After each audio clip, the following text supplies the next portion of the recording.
Good morning friends, so welcome to the prelims booster session. आज का पहला topic है asylum seekers return from France.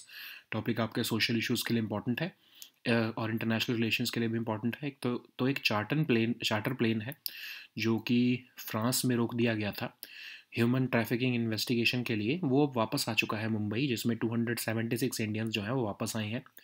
तो हुआ क्या कि पैसेंजर्स जो हैं वो निकारागुआ को फ्लाई कर रहे थे और इनको जो है वो फ्रांस में रोका गया रिफ्यूलिंग की जर्नी के टाइम पर, जब ये यूएई से जो है निकारागुआ की फ़्लाइट में जा रहे थे। तो पता नहीं लग रहा पा रहा था कि ये क्यों जा रहे हैं निकारागुआ, ये इंडियंस। और 25 ऑफ द पैसेंजर्स जो उसमें से थे उन्होंने तो आने से ही मना कर दिया और उन्होंने वहीं पर फ्रांस में ही असाइलम सीक कर लिया है और उनको एक स्पेशल जोन में जो है वो एयरपोर्ट के भेज दिया गया है, जहाँ पर असाइलम सीकर्स को रखा जाता है। तो इससे बेनिफिट क्या होता है, क्या बेनिफिट्स ऑफर करता है फ्रांस असाइलम सीकर्स को? तो फ्रांस जो है वो, उनके पास एक जनरस सिस्टम है असाइलम सीकर्स के लिए। जो असाइलम वहाँ पर मांगते हैं, असाइलम बेसिकली क्या होता है, शरण मांगना, ठीक है। तो वो वहाँ पर जाकर हाउसिंग के लिए फैसिलिटीज़ मांग सकते हैं, फ्री हेल्थ इंश्योरेंस मिलता है उन्हें, सोशल सिक्योरिटी बेनिफिट्स मिलते हैं। लेकिन ये सब अब चेंज होने वाला है क्योंकि एक टफ लॉ ऑन इमिग्रेशन जो है वो फ्रांस की पार्लियामेंट ने पास किया है। अगर उसके कुछ प्रोविजंस देखें हम, तो जो लोग ईयू कंट्रीज से नहीं हैं उन्हें दिखाना पड़ेगा कि वो पिछले 30 महीने में अ, जो है वो फ्रांस में थे, तब उन्हें वो सोशल वेलफेयर बेनिफिट्स मिलेंगे। और जो काम नहीं करते हैं उनको तो 5 साल तक वेट भी करना पड़ेगा। गवर्नमेंट जो है वो लेजिस्लेशन को रिव्यू ये भी कर रही है कि गवर्नमेंट फंडेड मेडिकल केयर का कितना एक्सेस देना चाहिए। असाइलम सीकर्स जो है उनको डिटेन भी किया जा सकता है अगर वो उनका बिहेवियर कुछ जो है पब्लिक ऑर्डर को थ्रेट कर रहा है। तो चिल्ड्रन जो हैं फॉरेनर्स के, जो फ्रांस में बॉर्न होंगे, उनको ऑटोमेटिकली अब सिटीजनशिप नहीं मिलेगी। फ्रेंच नेशनैलिटी जो है और डुअल नेशनल्स जो होते हैं, जिनकी फ्रांस की भी सिटीजनशिप है और किसी और कंट्री की भी है, वो ऑटोमेटिकली रिन्यू जो है हटा दी जाएगी या फिर रिवोक कर दी जाएगी अगर वो किसी पुलिस ऑफिसर या गवर्नमेंट रिप्रेजेंटेटिव को के साथ कुछ क्राइम करने में इन्वॉल्व होते हैं तो के अगेंस्ट। तो स्टूडेंट्स जो है उनको भी एक डिपॉजिट जो है वो रखना पड़ेगा कि उनके पास मतलब उतना पैसा है कि उनको वापस जाने का उनके पास पैसा है, ठीक है, उनको ये दिखाना पड़ेगा। जो है नॉन ईयू फॉरेनर्स अगर लेबर शॉर्टेज में काम करना चाहते हैं जहाँ पर फ्रांस को ज़रूरत है, तब ऑफ कोर्स उनको वर्क परमिट और उनको रेजिडेंसी के लिए वो अप्लाई कर सकते हैं। इससे लगभग 7,000 से 10,000 अनडॉक्यूमेंटेड माइग्रेंट वर्कर्स जो हैं उनको जो है ये रेजिडेंसी परमिट्स लेने में हेल्प होगा, ठीक है। नेक्स्ट हम टॉपिक देखते हैं आईएनएस इम्फाल। सिक्योरिटी के लिए टॉपिक इंपॉर्टेंट है। तो INS Imphal third of 4 warships जो प्रोजेक्ट 15B की है उसको कमीशन कर लिया गया है इंडियन नेवी द्वारा 26 दिसंबर को। तो प्रोजेक्ट 15B है क्या? बिटवीन 2014 और 2016 इंडियन नेवी ने 3 गाइडेड मिसाइल डिस्ट्रॉयर्स जो हैं कोलकाता क्लास की जो हैं प्रोजेक्ट 15A के अंदर जो है वो कमीशन की थी। अब जो विशाखापट्टनम क्लास डिस्ट्रॉयर्स हैं जो प्रोजेक्ट 15B की, वो बेसिकली उनको अब कमीशन किया जा रहा है और ये इतनी इम्पॉर्टेंट है कि ये आईएनएस विक्रमादित्य के बाद सेकंड इन क्लास आती हैं। टोटल 4 शिप्स बनाई जा रही हैं माझगांव डॉक लिमिटेड द्वारा इंडियन नेवी के लिए under make in India, Visakhapatnam, Mormugao, Imphal और सूरत, ठीक है। तो आईएनएस इम्फाल जो है इसमें BrahMos supersonic cruise missiles, long range surface to air missiles ये लगे हुए हैं। सेवरल इंडिजिनस वेपन सिस्टम्स भी हैं इसमें, और इसमें टोटल एटमॉस्फेरिक कंट्रोल सिस्टम भी है जिससे कि जो है क्रू को केमिकल, बायोलॉजिकल और न्यूक्लियर थ्रेट से प्रोटेक्शन मिलती है। टू मल्टी रोल हेलीकॉप्टर्स भी ये होस्ट कर सकती है वॉरशिप, और इसमें ये उस कैटेगरी ऑफ वॉरशिप्स में है जो उसमें हाई स्पीड, मैन्यूवरेबिलिटी और लॉन्गर एंड्योरेंस है। और मॉडर्न डिस्ट्रॉयर्स जो हैं ये स्विफ्ट, स्लीक और डिफ़िकल्ट टू डिटेक्ट है। डिस्ट्रॉयर्स जो हैं ये आर्म्ड हैं with guided missiles for anti और aircraft warfare, anti surface operations और एंटी सबमरीन वॉरफेयर, और ये कई तरह के नेवल ऑपरेशंस में, ऑफेंसिव नेवल ऑपरेशंस में हेल्पफुल रहने वाली हैं, ठीक है। नेक्स्ट हम टॉपिक देखते हैं कोलंबो सिक्योरिटी कॉन्क्लेव। सिक्योरिटी और इंटरनेशनल रिलेशंस दोनों के लिए इंपॉर्टेंट है। इंडिया के एनएसए ने रिसेंटली 6th एनएसए मीटिंग में कोलंबो सिक्योरिटी कॉन्क्लेव की पार्टिसिपेट किया है। तो ये एक रीजनल सिक्योरिटी ग्रुपिंग है जिसमें इंडिया, श्रीलंका, मालदीव्स और मॉरिशस मेंबर्स हैं, और 2011 से ये मीटिंग चल रही है। 2014 में थोड़ी देर के लिए रुक गई थी जब इंडिया और मालदीव्स के बीच में थोड़े टेंशंस बढ़े थे, लेकिन 2020 में रिन्यू कर दी गई जब मॉरिशस जो है इसमें ऐड किया गया इस ग्रुपिंग में। करंट मेंबर्स इसके इंडिया, मालदीव्स, मॉरिशस और श्रीलंका हैं, और बांग्लादेश और सेशल्स इसमें ऑब्जर्वर नेशंस हैं। इसका परमानेंट सेक्रेटरीट भी बनाया गया 2021 में कोलंबो में। ओके, नेक्स्ट हम टॉपिक देखते हैं T+0 इंस्टेंट सेटलमेंट। ये टॉपिक आपके इकोनॉमी के लिए इंपॉर्टेंट है। तो सेबी जो है वो प्रपोज कर रहे हैं कि जो फंड्स और सिक्योरिटीज़ की सेटलमेंट होती है जो अभी T+1 डेज के डे पर होती है, उसको T+0 या फिर आने वाले टाइम में इंस्टेंट सेटलमेंट कर दी जाए। अब होता क्या, ये T+1 साइकिल है क्या, ये समझ लेते हैं। तो बेसिकली आप जब शेयर कोई परचेज करते हो स्टॉक मार्केट से, ऐसा तो नहीं है ना कि आपको उसी टाइम जो है वो आपके डीमैट अकाउंट में रिफ्लेक्ट होना शुरू हो जाता है, नहीं। ये एक 2 वे प्रोसेस होता है जिसमें ट्रांसफ़र ऑफ फंड्स होंगे, सिक्योरिटीज़ जो है वो डिलीवर होती हैं सेटलमेंट डेट के अंदर। तो परचेज ऑफ सिक्योरिटीज़ एक लिस्टेड कंपनी की से लेके जो वो बायर को डिलीवर होंगी, सेलर को मनी मिलेगी, वो पूरे प्रोसेस को हम सेटलमेंट कहते हैं। आपने आज ऑर्डर दिया कुछ अपने जो है स्टॉक को ख़रीदने के लिए, कुछ स्टॉक्स को मार्केट से, तो ऐसा नहीं कि वो आपके अकाउंट में, डीमैट अकाउंट में उसी टाइम दिखना शुरू हो जाएंगे, ठीक है। वो होगा एक्चुअली तब जब इंस्टेंट सेटलमेंट आ जाएगा। अभी होता क्या है कि 24 आवर्स का टाइम होता है। अगर आपने वेंसडे को, समझ लो एग्जाम्पल में समझते हैं, वेंसडे को आपने कोई स्टॉक खरीदे तो वो बाय थर्सडे तक जाकर आपके डीमैट अकाउंट में रिफ्लेक्ट होते हैं, ठीक है। तब तक वो ट्रेड सेटलमेंट होती है। तो 24 घंटे का टाइम पीरियड होता है।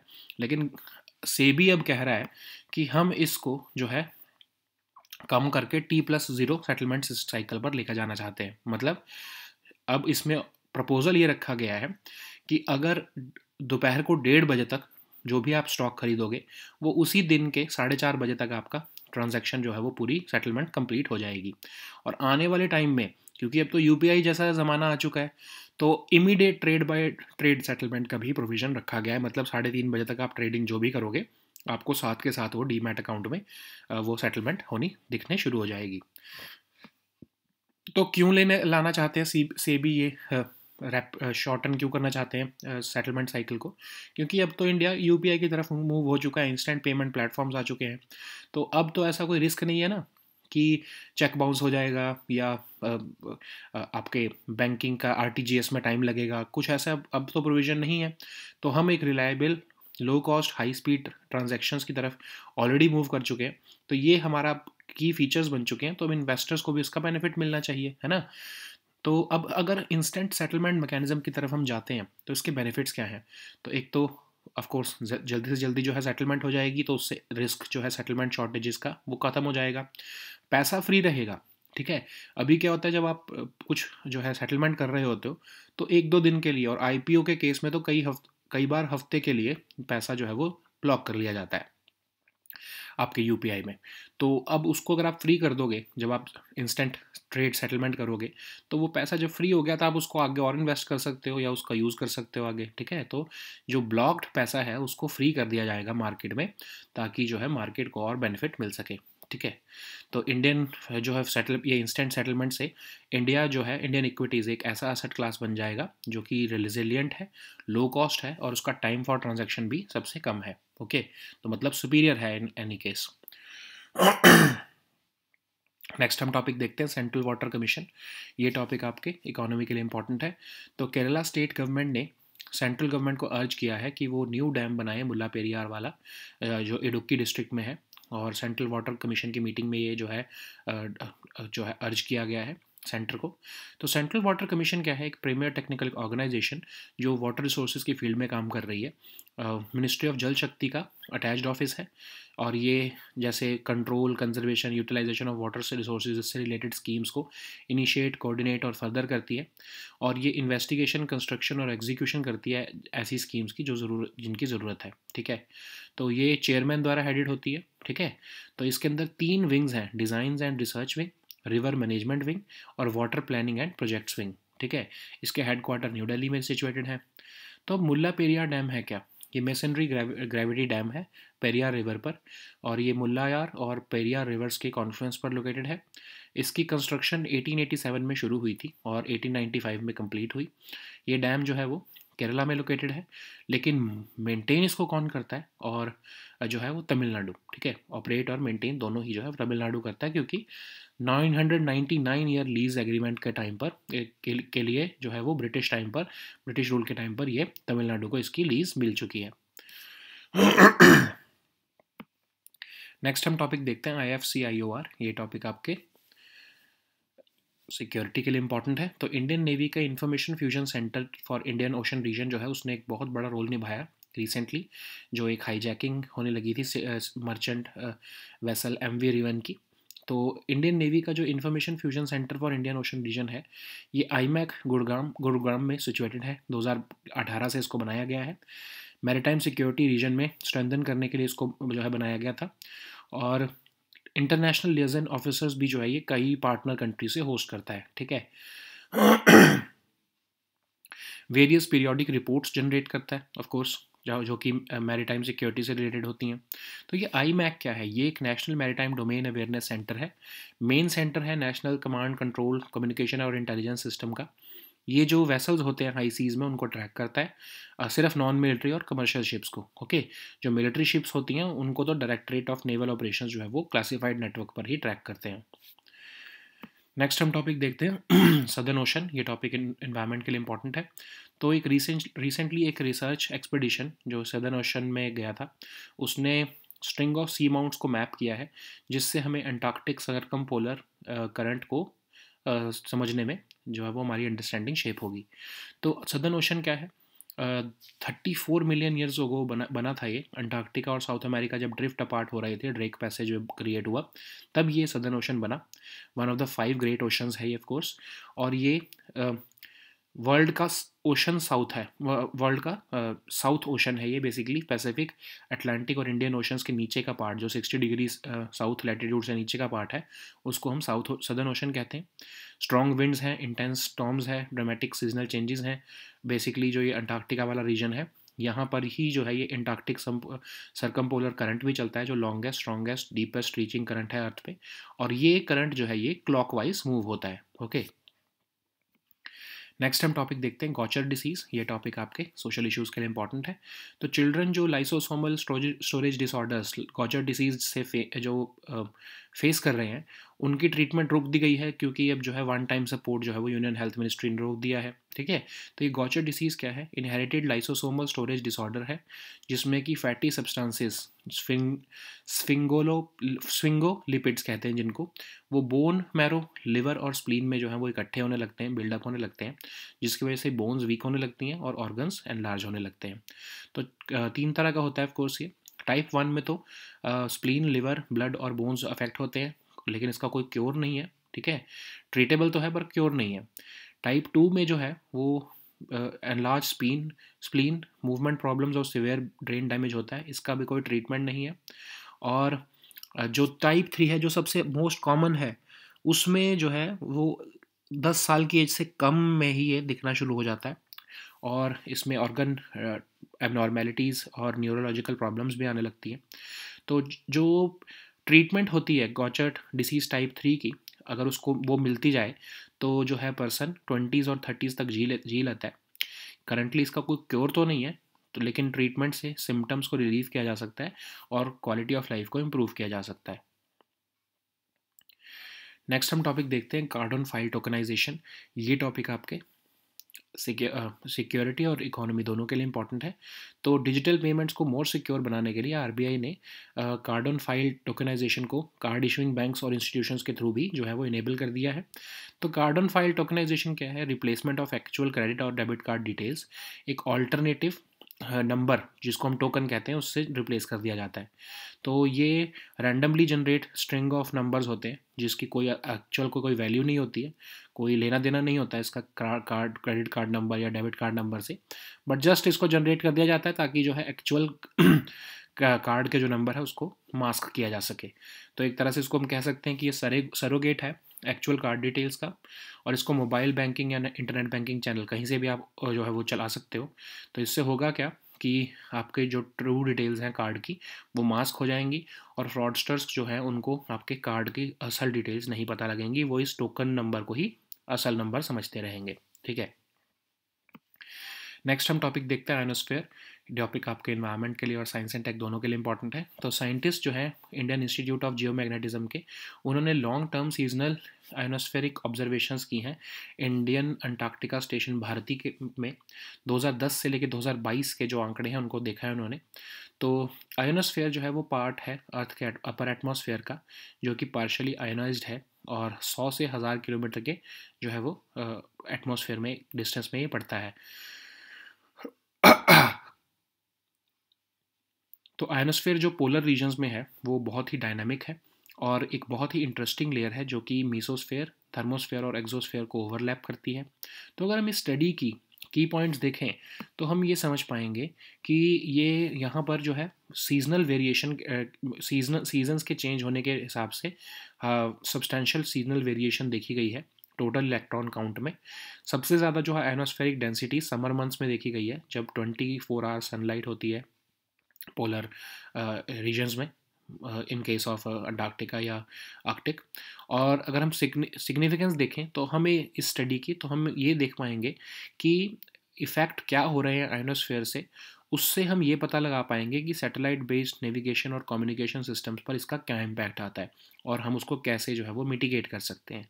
ठीक है, so now let us see all these topics in English.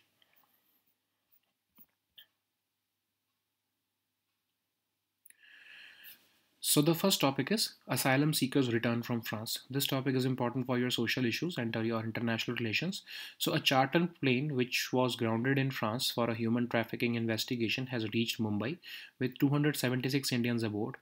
So what happened at the French airport was that these passengers were flying from UAE to Nicaragua, but their flight was stopped at the French airport for refueling, and it is not yet clear why these Indians were traveling to Nicaragua, because it is often seen that their final destination is often US or Canada, where these people enter from where these people enter uh, into US or Canada through South American countries.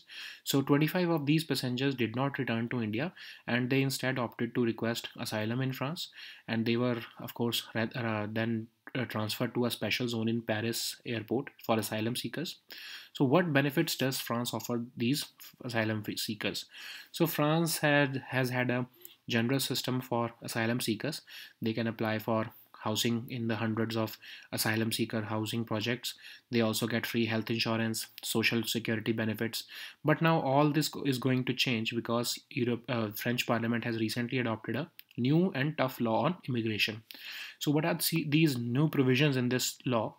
So non people from non-EU countries who are working in France, they'll have to be in the country for 30 months before they can receive social security benefits, and those who are not working, they will have to wait for 5 years. Okay, so government is also going to review the medical care which is offered to these asylum seekers. Asylum seekers can also be detained if their behavior is a threat to public order, and tougher citizenship rules have also been made. Children of foreigners who are born in France will no longer get French citizenship automatically. Rather, they will have to request citizenship once they turn 16 years. So, French nationality of dual nationals can also be revoked if they are convicted of any homicide of a police officer or government representative. Students who are coming to France, they'll have to request a student residency permit. They'll have to show that they have a refundable deposit to cover potential sending back costs. And in case of non-EU foreigner workers who are working in the areas where France is facing labor shortage, they can apply for residency and work permit, and this would allow 7,000 to 10,000 undocumented migrant workers per year to obtain residency permits. So the next topic is INS Imphal. This topic is important for your security section. So INS Imphal, which is the third of 4 warships of Project 15B, has been commissioned into the Indian Navy on 26 December. So Project 15B, this was launched between 2014 and 2016, and Indian Navy commissioned 3 guided missile destroyers of Kolkata class during this period. And after that, Vishakhapatnam class destroyers, the Project 15B class of guided missile destroyers, are currently being built for the Indian Navy. And these destroyers come next only to INS Vikramaditya in terms of reach and endurance. So a total of 4 ships are being built by Mazagon Dock Limited under the Make in India initiative. These 4 ships are Vishakhapatnam, Mormugao, Imphal, and Surat. So if we look at INS Imphal, then it is equipped with BrahMos supersonic cruise missiles and long-range surface-to-air missiles. This ship also has several indigenous weapon systems. And this class of ship also has a total atmospheric control system, which offers protection to the crew from chemical, biological, and nuclear threats. It can also operate 2 multi-role helicopters. So what is the significance of INS Imphal? So technically these destroyers are a category of warships which have high speed, maneuverability, and longer endurance. So they are designed to be part of naval formations. These modern destroyers are swift, sleek, and difficult to detect. These guided missile destroyers are the destroyers which are armed with guided missiles for anti-aircraft warfare, anti-surface operations, and anti-submarine warfare. They are a key asset in various types of naval operations, mainly offensive. Okay. So the next topic is Colombo Security Conclave. This topic is important for your security and your international relations topic. So India's NSA has recently taken part in 6th NSA meeting of Colombo Security Conclave, so which is a regional security grouping comprising of India, Sri Lanka, Maldives, and Mauritius. So this was initially known as the Trilateral for Maritime Security Cooperation, and it evolved out of the trilateral meetings between NSAs and deputy NSAs of India, Maldives, and Sri Lanka since 2011, and it came to a standstill when there were tensions between India and Maldives in 2014, but it was revived in 2020 when Mauritius was added as a member of this grouping. Currently the members include India, Maldives, Mauritius, and Sri Lanka, and Bangladesh and Seychelles are the 2 observer nations. It also has its own permanent secretariat based in Colombo, which was established in 2021. So the next topic is T+0 instant settlement. This topic is important for your economy section. So SEBI has proposed the introduction of a facility for clearing and settlement of funds and securities on T+0, that is same day, and later on moving on to the instant settlement cycle on an optional basis. So currently we have this T+1 system. So what is the background of it? So you know that settlement is a two-way process which involves transfer of funds and securities on the settlement date. So trade settlement happens, or it gets complete once the purchased securities of a listed company are delivered to the buyer and the seller gets the money. Okay, so since January 2023 we have moved to the T+1 cycle, which means that if you purchase, let's suppose that if you are purchasing shares of, or if you have made an order of shares through the stock market from your demat account on Wednesday, then you would be credited to these shares in your demat account on Thursday. Okay, moving to the T+0 cycle would be better. So what is the proposal? So SEBI has said that if, as of now, we are contemplating that if you purchase stocks by 1:30 p.m. During the trading day, thus these stocks or this settlement would be completed by the time of 4:30 p.m. on the same day. And when we would be moving to the instant settlement cycle, that would be similar to purchasing like anything else, and it would be an immediate trade by trade settlement, and trading would be carried out normally by 3:30 p.m., which is the normal closing time of stock market. So why we are introducing this shorter settlement cycle? Because SEBI has said that the average Indian has rapidly embraced UPI, and this flexibility now can be extended to equity dealing as well. So in today's age, reliability, low cost, and high speed of transactions are key features to attract investors to particular asset classes. So if we introduce this instant settlement mechanism, it would eliminate the risk of settlement shortages. Investors can then access their funds sooner after selling securities, and these traders may require lower margin or collateral when they know that settlement will occur rapidly. With instant settlement, we would be able to establish Indian equities as an asset class with the features of resilience, low cost, and time for transaction, which would be superior in all ways to emerging claims of alternative asset classes. So the next topic is Central Water Commission. This topic is important for your governance section and also your economy section. So Kerala state government has urged the central government to speed up measures for building a new dam at Mullaperiyar in Idukki district at a meeting with Central Water Commission recently. So Central Water Commission is a premier technical organization in India in the field of water resources.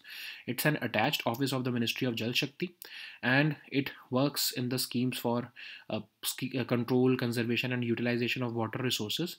It also undertakes the investigation, construction and execution of any schemes as required. It is headed by a chairman, and the work of this commission is divided among three wings, namely designs and research wing, river management wing, and water planning and projects wing. Okay, so its headquarters is located in New Delhi. So what is Mulla Periyar Dam? It's a masonry gravity dam situated on the Periyar River in Thekkady, Idukki district of Kerala. It is located 881 meters above sea level and at the Cardamom Hills of Western Ghats. This dam is built at the confluence of Mullayar and Periyar rivers, and this construction of this dam was done in 1800s period. Okay, of course built by the British. So this dam is located in Kerala, but it is operated and maintained by Tamil Nadu because Tamil Nadu has got the lease of this area or this dam for 999 years. So the next topic is IFC-IOR. This topic is important for your security section. So Indian Navy's Information Fusion Center for Indian Ocean region has played a quite role in the back end for the hijacking incident of merchant vessel MV Ruan. So what is IFC-IOR? So Indian Navy's Information Fusion Center for Indian Ocean region was established in 2018 at Information Management and Analysis Center (IMAC). The center has its aim of strengthening maritime security in the region. It also hosts international liaison officers from partner nations, and it also generates several periodic reports, weekly, monthly, half-yearly, and annual reports. So what is IMAC? IMAC is the National Maritime Domain Awareness Center. It is the main center of the National Command, Control, Communication and Intelligence System. It tracks vessels on the high seas, and it only tracks non-military or commercial ships. Military ships or grey hull ships are tracked by Directorate of Naval Operations directly on a classified network. So the next topic is Southern Ocean. This topic is important for your environment section. So recently a research expedition in the Southern Ocean has mapped a string of seamounts which would help to shape the Antarctic circumpolar current. So Southern Ocean was formed around 34 million years ago when Antarctica and South America drifted apart, creating the Drake Passage. So it is made up of portions of the world ocean south of Pacific and Atlantic and Indian Oceans surrounding Antarctica below 60 south latitude. So this region is known for strong winds, intense storms, dramatic seasonal changes and cold temperatures. So it is dominated by the Antarctic circumpolar current, which is the longest, strongest, deepest reaching current on Earth. So ACC circulates clockwise. Okay. So the next topic is Gaucher disease. This topic is important for your social issues. So children who are suffering from lysosomal storage disorders like Gaucher disease are facing a bleak future because their treatment has been stopped due to the exhaustion of one-time support from the Union Health Ministry. So Gaucher disease is an inherited lysosomal storage disorder, which is a type of disease that causes fatty substances to build the sphingolipids to build up in your bone marrow, liver and spleen. It weakens bones and enlarge your organs. So generally there are three types of Gaucher disease. Type 1 affects spleen, liver, blood and bones, and it does not affect your brain or spinal cord, and it is treatable, but there is no cure. In type 2, it is a rare form which appears in babies younger than 6 months, but it causes enlarged spleen, movement problems and severe brain damage, and there is no treatment for Gaucher disease type 2. In type 3, which is the most common form, it appears before the age of 10 and it causes bone and organ abnormalities and neurological problems. So treatments can help many people with Gaucher disease type 3 to live into their 20s and 30s. So the treatment currently there is no cure for Gaucher disease, but treatment can relieve symptoms and can greatly improve the quality of life of the people.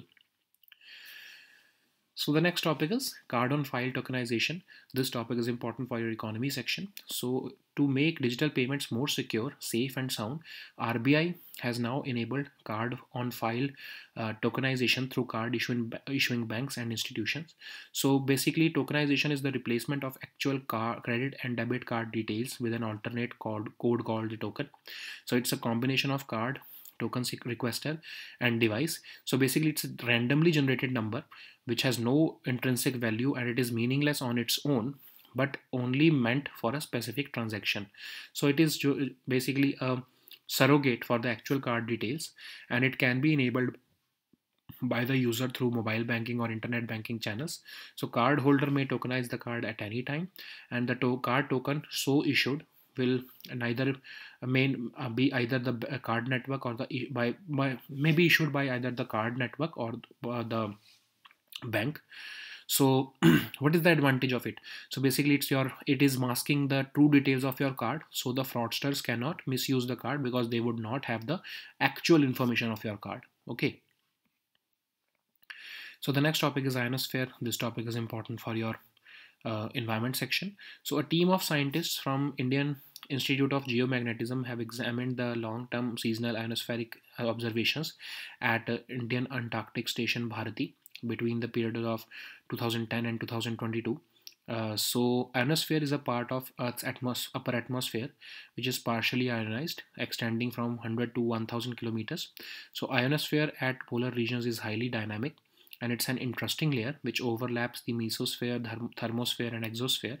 So this decade-long observations at Bharti station have found a substantial seasonal variation with maximum total electron count in equinoctial months, and the maximum ionospheric density in the summer months have been witnessed, where 24-hour sunlight is present, of course. And what is this? What is the significance of this study? So these long-term studies can help us understand the effects of ionosphere on satellite-based navigation and communication systems and how to mitigate them. Okay. So these were our topics for today. We'll meet next time with new topics. Until then, goodbye and take care.